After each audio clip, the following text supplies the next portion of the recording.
This is the China-Hollywood Greenlight podcast, episode number 6. And rolling sound, quiet. Here we go. Ready. Speeding. 120, take 7. And action. This is Karen McCann, the host of the China-Hollywood Greenlight podcast, a podcast about creating and distributing content for both Hollywood and China. If you like the show, please go to iTunes, subscribe, and leave a rating so other people can find the podcast. The more we work together, the more opportunities will be out there for everyone. Any links mentioned in the podcast can be found in the show notes at chinahollywoodgreenlight.com and look for podcast episode number 6. Before I introduce today's guest, I'd like to start out with a motivational quote to encourage our listeners to continue on their path to achieve their own green light. And today's quote comes from John F. Kennedy. He said, "The Chinese use 2 brushstrokes to write the word crisis. One brushstroke stands for danger, the other for opportunity. In a crisis, be aware of the danger, but recognize the opportunity." Today's guest is Niall Phelan of Story Inc. Asia. He is executive producer and creative director. He has some great ideas about connecting with Chinese partners, but also has advice on walking away from a project. Here is the interview. Today's guest is Niall Phelan, executive producer, creative director of Story Inc. Asia. Besides TV and film production, his company also offers corporate video, branded content, and documentary production. Its production headquarters are in Hong Kong, with rep offices in Beijing, Tokyo, Mumbai, Singapore, and Sydney. Niall has worked in independent production as well as a stint for Fox. He has written, produced, and directed hundreds of hours of TV and videos. He is also a media consultant and is based in Hong Kong. So welcome, Niall, and thank you for coming on the show. Nice to be on. Thank you very much for having me. Now, I gave the listeners a little overview about you, but why don't you tell us more about yourself, your business, and what brought you to Hong Kong? Okay, well, I'll start with sort of chronological. I'll start with what brought me to Hong Kong. I was basically working for an ad agency out of Dublin, and being in Dublin in Ireland, we weren't Chicago or New York or Paris or London. We weren't defining the creative. We weren't defining the strategy or anything like that. We were basically adapting stuff. So we would take an IBM commercial out of New York and adapt it for Ireland. So it wasn't super exciting. So after a couple of years, they basically offered me a role anywhere else. And so I took Hong Kong. And one of these classic stories you hear in Hong Kong, you spent years in Hong Kong yourself. And right. So it's one of those things. I arrived and I met the head of the Channel V, which is part of Fox. It's like the MTV of Asia, although MTV came back to Asia afterwards. And they offered me a job. And so I took it and was there for 10 years, working across different channels across Fox. Yeah. Wow. So that was 10 years there. Then I did a couple of years consulting to Nat Geo, Sony, Turner Television, different people. And then I worked for a big production company, APV, across Asia for 5 years, great bunch of people. And then I set up my own company with a couple of partners. And we've slowly, organically, I'd like to say, slowly grown our presence across Asia with some of our corporate clients. And the kind of corporate clients is the kind of bloodline of the business. It's brings in the profit. It allows us to make sure we've got the most important sort of working capital and incoming cash all the time. And that allows us then to develop TV series and to develop films as well. Wow. So besides all of that, I still do a bit of consulting. Having consulted to those other companies, I still consult to Wanda out of China for their interest in things in Hong Kong and Singapore, and to Zhang Ji, the actress, and to some of the ad agencies on particular pitches or particular projects where they feel they might need that, my little area of expertise to give them a bump, Wow, that sounds exciting. Yeah, no, it is. It's good. So basically, I'll tell you a little bit about the business. So as I said, we work with corporates. So we're working with banks like Bank of America, Merrill Lynch across Asia. We do probably, dozens and dozens of projects for them a year. Same for AIA, the leading insurance company over here, and other clients, architectural, China Merchants, one of the biggest companies in the world. And so we do various types of products for them. And then we do TV series like the cheesy title Tycoon Talks, where we find out about the biggest business leaders in the region and a little bit of their lifestyle, dip into them at home life or them at play and things like that. So I created that first series. That's gone into a second series, and there's talk of a third. And then we do documentaries, like hardcore serious documentaries on water issues or, plight of orangutans in Borneo or, stuff like that. And then obviously we do our features, and our features take a lot longer to put together. They're not concept stuff. It's Bruce Willis hanging from a window cleaner box off a certain building, boom, it's sold. We really have to develop these projects quite a bit down the road in terms of a very finished script, packaging, even financing to try and get things going. Because you can just say, I want this star, or even get Jackie Chan to say, I'll agree to do it, because you can pay him a little bit up front.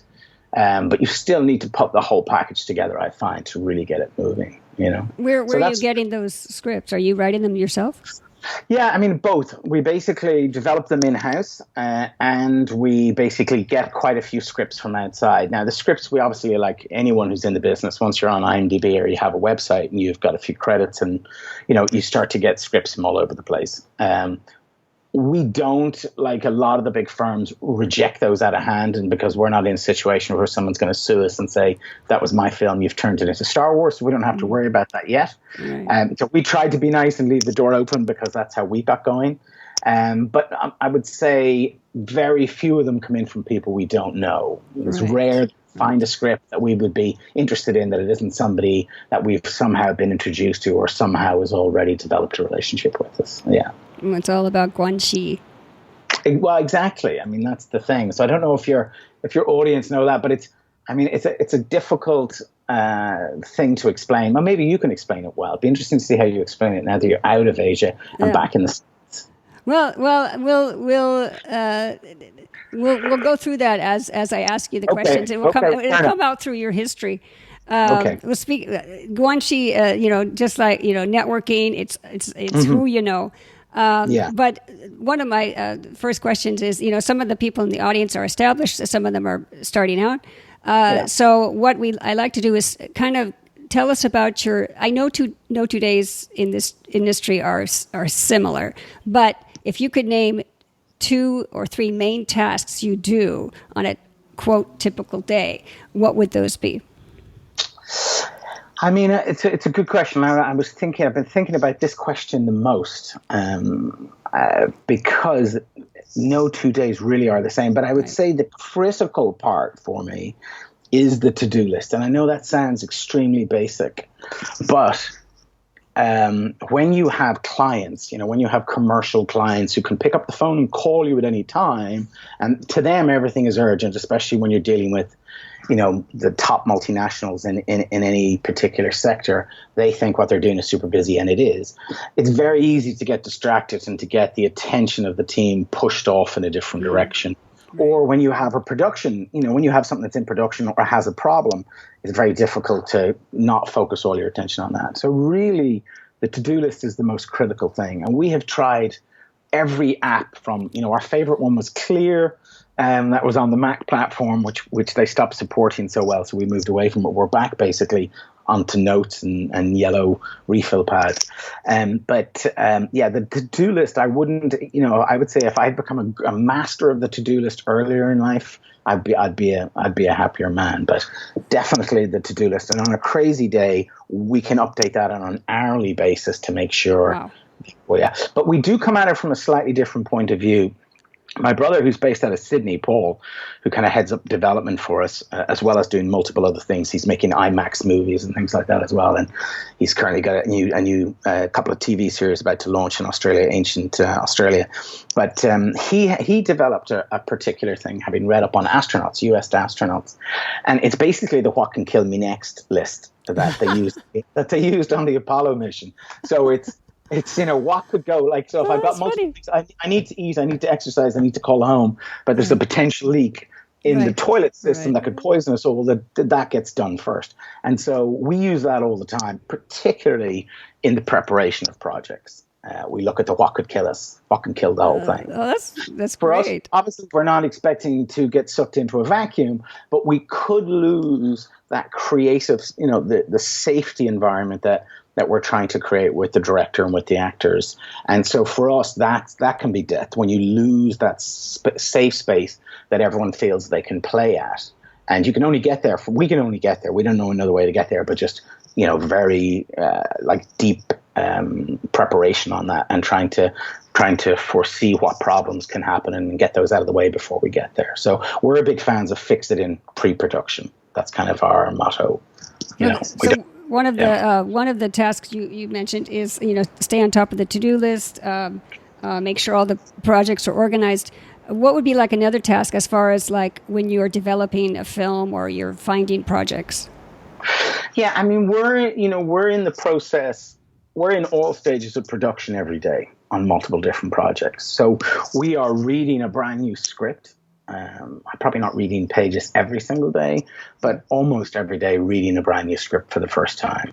And I can often tell that you're sometimes beautifully surprised or horribly disappointed after 3 or 10 or 15 pages. Right. When you start to think, my God, this is it, you start to think, well, how can we get this? And, are we big enough to bring it in? Are we going to be able to package this up? Or should we try and pass this on or partner with somebody else so that somebody else can put it together? Or how do we extricate ourselves from this nicely and try and be helpful on this person and getting them to redevelop it or whatever else. So I think we're always in development. We're always in all the stages of production. So we're always networking. We're always talking to investors, potential investors, talent, potential talent. And I don't mean actors. We don't really try to reach out to them, but by talent I mean crew and the creatives around that. So we're in all stages of that all the time, which makes it fun because if you're bored dealing with a commercial client on something, you can always delve in and get on the phone to a writer who's going to be super passionate about what they've just sent you, and so you can get inspired again by talking to them, and once your tank is full, go back at some of the more mundane stuff again. So it's good. You sort of. You're leading into my next question, which you sort of alluded to it, and that is finding business partners. How do you find your business partners, and how do you suggest the listeners find Chinese partners? Yeah, I mean, this is a critical thing, and I think projects and businesses are defined, and your destiny of your business, I think, is defined on how you do this, and we have made horrible decisions on that. We have, I've personally lost money and lost a lot of time partnering with the wrong people. Mm. And even now, looking back on it, could I have seen they were the wrong people? And maybe not. Right. And maybe they were the right people at the time and the chemistry changed or the reality of their life changed or their business or whatever. And so, sometimes people have traumatic things happen in their life and they change focus and stuff. But yeah, I think the key thing for that, and we're doing this every day, is researching. And so when we're reading the trades, when we're reading the newspaper, when we're going through social media, when we're looking through it, we're constantly looking for trends that we can see. Who are people that we're going to be able to work with? Who are people that we can help? Who are people that we might be able to work with in 5 years? So whether it's something as simple as you hear Pinewood Studios is thinking of coming to Asia, kind of coming to Malaysia. They're the biggest studio system, the biggest studio owners in the world now. There's nothing for us to offer or nothing for us to benefit from that immediately. But later down the road, it turns out that we've met with them and there are some areas that we can work together in. So we take a really long-term view on all of that. We try and get the interns to look at that. We try and get everyone to look at the long-term view. And so we're always looking for the partners. Now, how you decide who they are, well, you definitely have to do due diligence. It's much harder to do due diligence in China than, like, if I was to do due diligence on you or you to do it on me, you could pull up, right. You could pull up traffic violation from the time I spent in March's Vineyard 20-something years. There it would be. I could find the same on you. America is so transparent on a lot of those things. China isn't. The web is obviously in a different language. That's the first thing, and I don't read Chinese. And as well, the web starts a lot later and certain things aren't on it like that. So it's a lot harder to find things. And everyone is claiming to have a huge amount of money. There's a lot of announcements in Variety and Hollywood Reporter of big deals that never happen. But they help push up a stock price or whatever else. So, but so for us, we haven't really had any problems in China with partners there. Our problems have been within the unexpected places of closer to home out of Hong Kong, not because of it's Hong Kong, just because that's where we're doing more business on a day-to-day basis. And so, yeah, really, I mean, sorry, I'm getting a lot of emails here. See if I can somehow shut that off. Sorry. Yeah, no worries. So basically, if we come at it, I don't know what analogy you use, but we're big fans of analogies. And the analogy we use is kind of like dating. Okay. Like some people like to rush into business. You meet someone who has an idea, there's talk of money, right, let's make it happen. And we're much more slow burning on, well, what are their values and what are our values? And it's taken a long time to learn that. But that's really important, because we've had several projects that we've pulled ourselves out of, and the project has gone on to be finished and distributed, and people have made their returns on it and picked up awards and stuff like that. But for us, we had to get out because it didn't work the way we wanted it to work. It was either sucking up too much time, or it was too much heartbreak, or we didn't feel it was going in the direction that we wanted it to go in, right? So more and more, we spend a lot more time talking to people about who they are, trying to figure out who they are as people before we start trying to knit together any sort of deal.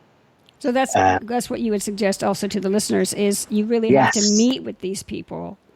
Yes. You can't find this on the internet. Yeah, no, because at the end of the day, like if you're making a depending on how you do the deal, but you're basically going to set up a limited company with the person.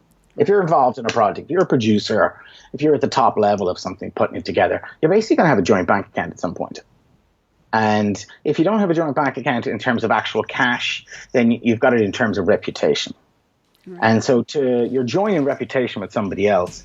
And so, yeah, we really want to make sure that we're like-minded people, that got similar values, and that also they've got we're not as talented as all the way along, I have personally met much more talented people than I am, and will continue to. But the only thing I can say against that is that I'm not afraid of hard work, and none of us are afraid of hard work. So we will continue to rewrite something, whether it's a pitch or a script or whatever else that needs to be done, a proposal, we'll keep rewriting it and polishing it until we think it's good enough to go out, and we'll get feedback from, allies and friends and all the rest of it. So for us, there are some people that are expecting things to happen easily, and there are some people that are expecting them to happen quickly, and there are some people that are expecting things to happen completely the way they want, and everything is a compromise, and a film is an incredible, magical result of hundreds and hundreds of compromises. So for us, we want to make sure we're working with people that know how to compromise, that have a bit of a vision, have a reality based on the way the market works, and the market for that product. Because obviously there's a lot of noise about how Hollywood films work, how bigger Hollywood films work. We all have an idea of how Marvel or, Bond and all these big, huge tentpole films work and series work, but it's very different when you're in the smaller independent space. And so you want to make sure that everyone on board understands the way it's going to go, basically. Well, you mentioned a little bit about, everything is a compromise. That sort of leads me to my next question. You alluded to it earlier about having obstacles on a past project. What was one of those obstacles, and how did you overcome it, and what did you learn? Yeah, good question. I think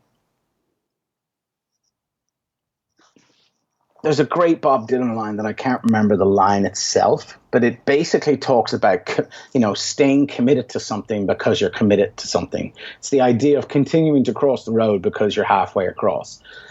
And really, if you're crossing the road and it's in the wrong direction, the sooner you turn around, the better. And sometimes in a partnership, by keeping somebody in a partnership, by keeping somebody in a project, even though they don't want to be there or it's not beneficial to them or to you, the sooner you let people go, the better. Right. And the analogy I bring it back to is personal relationships. You wouldn't want to maintain a friendship with somebody that really doesn't want to be your friend any longer. So why would you try and maintain a business relationship with them? So for us, that's the key thing. And on past two particular projects, I was particularly blind to that, to seeing that somebody really wanted out of it. And so in the end, they'll do a deal to get themselves out of it, a deal that perhaps hurts everyone else involved. But their motivation is just to get out of it. And if we'd been a bit more open to that, we'd have seen that and given them an easier option out in the first place. So I think that's the key thing. Not all projects are going to go the full distance. And if they're not, you want to be aware of it. You want to be aware of the dynamics of the people involved, because it's a people business. It's all about people, And especially allow them to save face. Yes, exactly. Exactly. Exactly. Good. Yeah, good. Now, exactly. This is a hypothetical question. If you could magically solve 2 pain points, what would they be? Well, let me go back to the last question, if I can, for one second. Sure. If I can go back, because I kind of didn't answer the whole thing about how to find partners and so on. So I would say part of it is, obviously, LinkedIn is good if you can filter the treasure from the trash.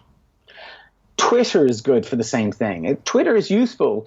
You can connect with certain well-known big producers, some of the biggest producers in the region, or online. And so without trying to befriend them, and start in, hey, hi, how are you, blah, blah, blah, blah, blah. You can at least see what they're interested in. You can see what they're retweeting, what they're liking. You can see what the stories, so you can get a better idea who they are and if you have any similarities and interests. So when you are developing a story about a dog that can talk, well, out of the producers, these 3 are crazy about dogs.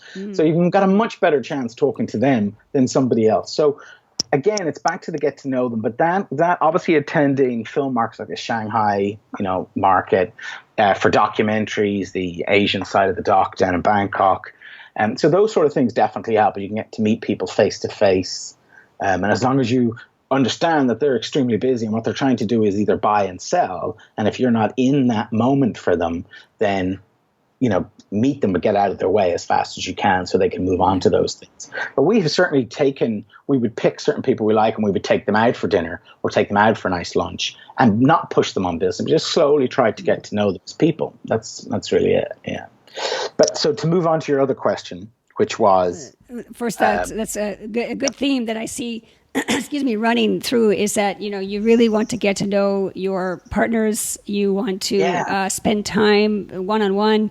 So that's a recurring theme. And so thank you for that. That's good advice to the listeners. The question is, if you could magically solve 2 pain points, what would they be? That's good. One of the unique pain points to this part of the world, to China, Greater China, is the production license. So unlike in America, if you want to make a film, you could just pick up a handy cam and you can go out, you can pick up your phone, you can go shoot it. And if it's good, you can get distribution, they can go fix the sound and, upscale it and all the rest of it, and you might have a film. In China, you can't begin to shoot a film until you get a license. And then once you've shot it and finished it and edited it, you can't distribute it until you get a distribution license. So you need those 2 licenses. And it's getting easier and harder. There used to be an organization called SARF, which basically was the governing body for the film and broadcast industry. And if you wanted to make something, you would submit to them a script, a finished script that's not going to change. And they might approve it, and you would be off to the races. There's well-known certain things you can't do in China. You can't do time travel, although they did it in Looper. You can't do ghost movies, although they've done it in Harry Potter. There's certain issues you can't do. But then, like Batman, The Dark Knight, part of it was shot in Hong Kong, was referenced back to Hong Kong. So at first they didn't get permission to do it, and later they did. But there have been a friend of mine who produced... Bay Logan, who produced Shanghai with John Cusack. They were set to begin production in Shanghai, and then they found out they weren't getting their license. So they had to move the production out of there. They went to Bangkok and London to shoot it. And later they got their their license went back and were open. And I think they opened or got a special award at the Shanghai Film Festival. So you can be in favor and out of favor depending on what some executive says somewhere else in a different form that doesn't seem related. So definitely the first thing would be the production license. Now, as I said, it's getting slightly easier in that that's been sort of broken down across many different areas. It's getting easier to know what you can make. And as there's sort of case examples, well, I can make a Looper type film, but I might need a partner like DMG out of Beijing to help navigate that, to get that in. And I may need to make sure the story has a piece of China in it instead of, I think originally it was going to be set in Paris or Italy or something like that, and just America. Yeah. And then they adapted to add a part of China into it. So there's definitely part of that is that the second part has to be raising finance. Yes. I'm still waiting to meet this mythical dentist who was going to fund a project. I haven't found them yet. But yeah, basically, the financing never gets easier. It doesn't seem to get easier. We have people who approach us, but that doesn't necessarily make it much easier. I would love if somebody invented an app. Or somebody invented, like the blacklist has revolutionized the way you can find scripts. And I'm still waiting for someone to revolutionize the way you can find money.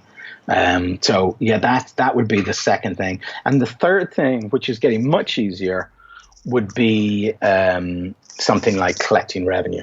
But there are amazing agencies that now do that very transparently, that are well respected in the industry, that make that easier. But obviously, that's just something that's hard to do because Asia is just so broken apart, and so there's so many markets and so many different laws, and trying to collect all that, it's difficult to get your money out of something. And obviously, the key thing of getting your money is so that you can pay back the investors as fast as you can, so that they'll invest in the next project. Well, speaking of next project, yes. What sort of future projects are you looking for? Film, TV, the genre, the budget range? Yeah. So basically, on TV, we're looking solely for Asian documentaries. Now, that can be an Asian documentary that has a global theme. So we're big fans of very specific areas of like the global warming problem. But we don't want to talk about the problem. We want to talk about possible solutions. So looking at business-related solutions in certain areas of that is a big thing for us.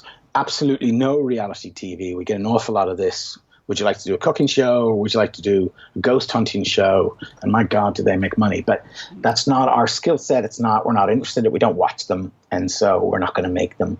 But very much anything to do with Asia. The great thing about Asia is there's now a lot of local documentary producers who are getting their work seen out of their own country across Asia, and now some of them outside of Asia, which is phenomenal because there's obviously 2/3 of the population of the world live here, so there's a lot of stories to tell in that format. So so we're looking for, if I was to break it down onto, I guess, things that we think might have a positive effect, but very focused on solutions and things that we think might be interesting outside of Asia that people don't know about yet. Yeah. And film as well? Yeah, so film, very much a drama, action, thrillers, no horror, no fantasy, no sci-fi. We love watching those. It is like regressing back to my teenage years of watching that film again. Right. And fantasy and sci-fi, we're big, huge fans of Game of Thrones and other things like that. But we just don't make them. We don't know that genre well enough. We don't know people who fund them. We wouldn't know how to develop them either. For China, I think crossover. Everyone is looking for crossover films. I think a lot of the big studios are looking for the Chinese superhero. Who's that first Chinese superhero? That's again not our area, not our genre. We're lower budget. In America, we'd be seen as very much low budget, maybe ultra low budget for the WGA or something like that. But we're basically looking between 3 to 7 million US, because in that range for us. If it's produced well, of a high production standard, then we can pretty much guarantee pre-sales before we go to produce it, so we know we're not going to lose money. We don't want to lose anybody's money. That's the key thing. What do you think? No, you mentioned people are looking for crossovers. Yes. What do you think the Chinese studios are looking for? I mean, I think there's some people, they've been looking for some of the wrong stories. I mean, the Matt Damon Great Wall was, I think everyone thought that was going to be a disaster from the get-go. We were all amazed how they were bringing on, one of China's greatest directors, one of America's greatest writers, probably one of the greatest actors in the world, and yet they were going to tell the story about a wall. It was like, how is that going to be possible? We're very much looking for smaller scale human stories. To give you a very specific example, I would personally love to find, and I don't mind saying this because I've already looked and it's extremely hard to find. So I'm not too worried about competition coming to find it. And if somebody else did, I think it would be fantastic. But Peter Berg in the States, who was a TV actor and has become a very talented director and successful director. He's been working with Mark Wahlberg and his production company, making I don't know what you would call them, U.S. pride stories. He did I forget the name of it, but the soldier left alone on the side of an Afghan hill. Right. The Hill. I think that's what it's called. It's what it's called. Okay. Yeah. He's done the Boston Marathon bombing, and he also did the oil disaster in the Gulf. So he picks these stories that have ordinary people who do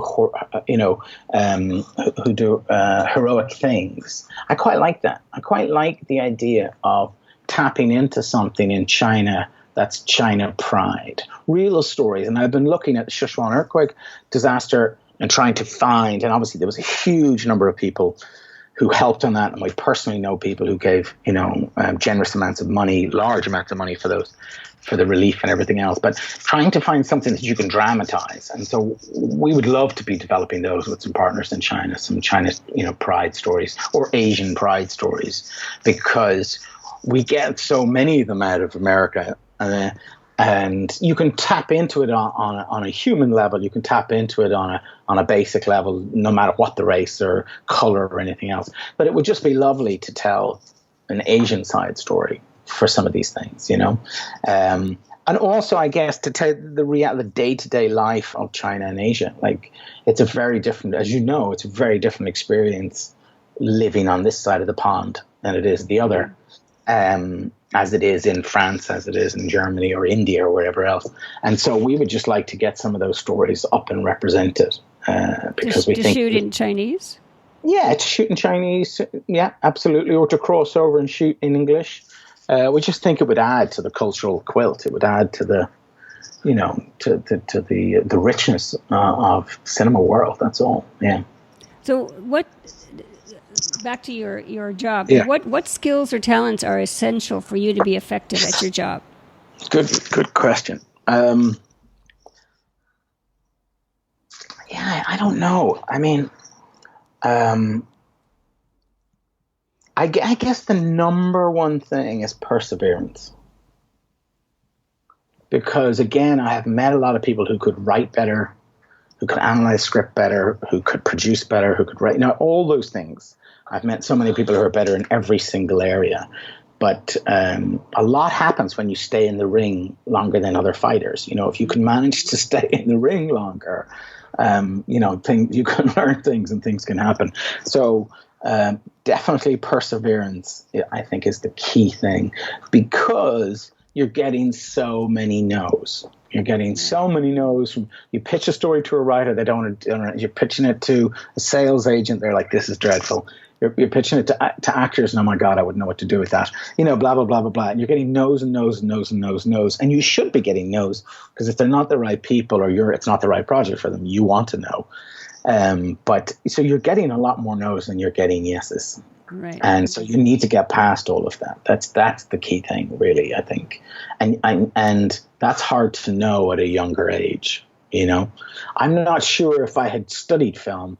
I had studied economics. My dad tricked me. I wanted to go to Tisch and NYU. And so when I got accepted, my dad said, "Okay, great. I tell you what, you do a degree in economics first. I'll then pay for you to go to New York." Oh. And so by the time I'd finished economics, I'd already done a couple of short films and was already doing some commercials. And so to me, it was like, well, I don't need to go to New York now. I'll just do what I'm doing, you know. So I'm not sure that would have made a difference. But I think the key thing is defining what it is you want and really being specific on that. Like having, like if, you know, it's the funny thing. You decide, I want to make a movie for the first time, and then you make it, and then you realize, I should have said a good movie. And then you go make a good movie, and then you're finished, and you say, damn, I should have made a good, profitable movie. You know what I mean? So you start to add these little things onto it. So I think being specific from the beginning makes a massive difference. And the clearer you are with that, the clearer the partnerships you have, the clearer the development will be, production, everything else. Yeah, that's great. I love it. I want to make a movie. I want to make a good movie that makes money. That's you got to visualize that. Yeah, totally. Now, this is a bit of a trick question. What question did I not ask that I should have? Where's the money? Yeah. No, really. I mean, because that is the key question. Once you can find someone that's willing to fund your projects, and I love when I hear about directors like, you know, Woody Allen has got these, the bunch of people, I forget the name, I think it's called Wild Bunches, that basically fund every project he does. I would love to have, we don't have that yet. We would love to have people that fund every project. We just met with some partners in Australia who have somebody that fund everything they do. And I think when you find that, that's fantastic. So that's what we would love to find. So okay. I should be asking you, have you found Soon, very soon. Yeah. That's what the website is for, to bring these parties together, East and West. Yeah. Now, the last question is, what advice can you give those aspiring to tap into the Chinese market? There's something like 50,000 scripts written every year or submitted to the WGA. So that's the WGA. There's 1.3 billion people in China. Which is, four times the population of America. So not all of those people are writing scripts. There hasn't been that $1 million, the stories of people getting $1 million or $10 million for a script like we had in the 80s or whatever, that got a lot of people off the bench into writing. And China's a bit different, I think. People are trying to set up factories and sell widgets and things like that. But the competition is intense. There's a lot of studios around the world looking at the China market. There's a lot of people in China. There's a lot of people looking at existing IP, existing stories, existing films from China and from other markets, from Korea, to India, that you can adapt for that market and stuff. So some of the brightest and smartest people in the world are focused on that market. Just because you're coming out of LA or coming out of Hong Kong doesn't give you a seat at the table, Right. You have to earn the seat at the table, and you've got to find out where the table is first. So I think there's a lot of research to be done on the China market. Variety covers it quite well. So Asia Biz covers it quite well. Asia Film Biz covers it quite well. Screen International covers it very well. So there's a lot of people that are covering it all the time. But again, it's not as transparent. We don't get the Hollywood Reporter roundtables with the head of studios all sitting around talking, explaining their strategy, talking about the type of tentpoles they're looking. We don't have those sort of things. So it's a bit harder to penetrate. But I think the competition is intense, and so you've really got to know what it is you're offering. Your offering has got to be unique. That's the key thing. So for me, if you have a way of thinking of a Chinese superhero or China Pride story, or you think you could take a police procedural and bring it across, because everyone loves police procedurals. They're huge in Taiwan, they're huge in Hong Kong, and they're huge in China.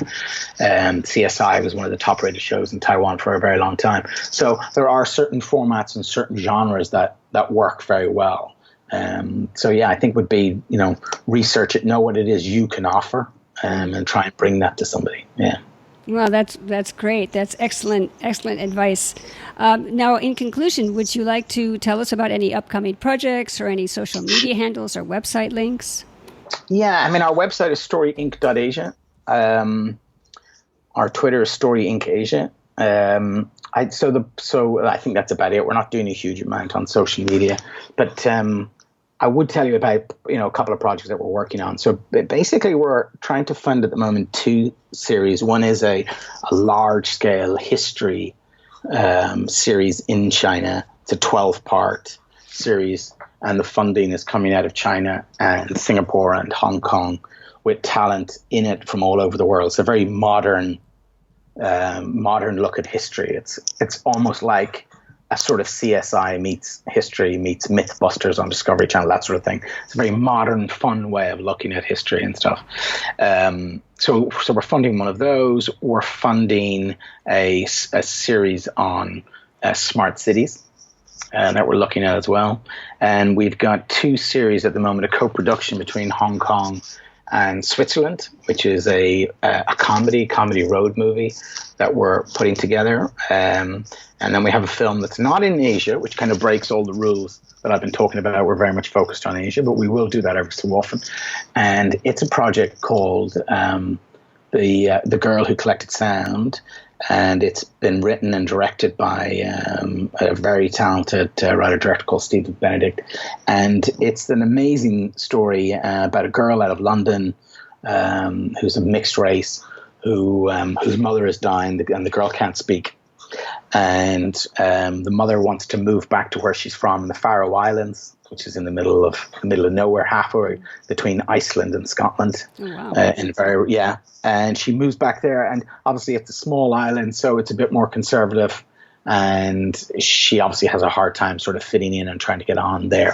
But it's a beautiful story, and it's very, very cinematic. I mean, so cinematic because it uses sound in a way that not many films do. So we're super excited about that one. So with that one, we're almost finished on the script. It looks like we have some funding for it. And on the other one, we're still developing the script, but we have the funding. You got some great projects.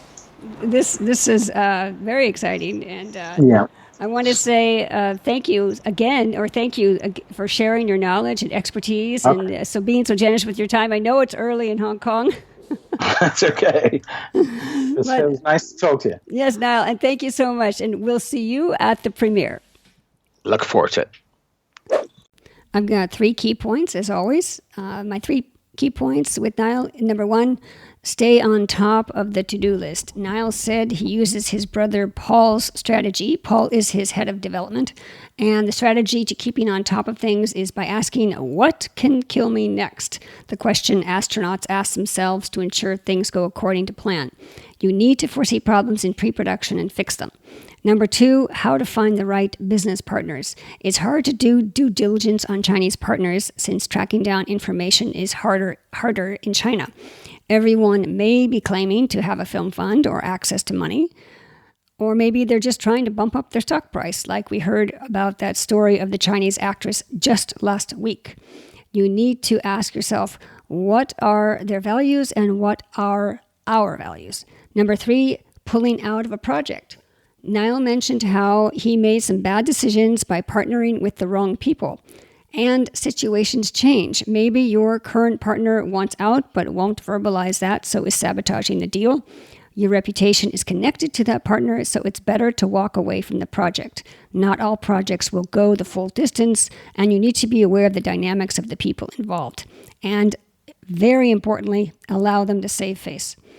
And now, as far as takeaways, I've got 4. Number 1, get to know your potential business partner. Niall said he takes them out to lunch or dinner, and he doesn't push the business aspect at first.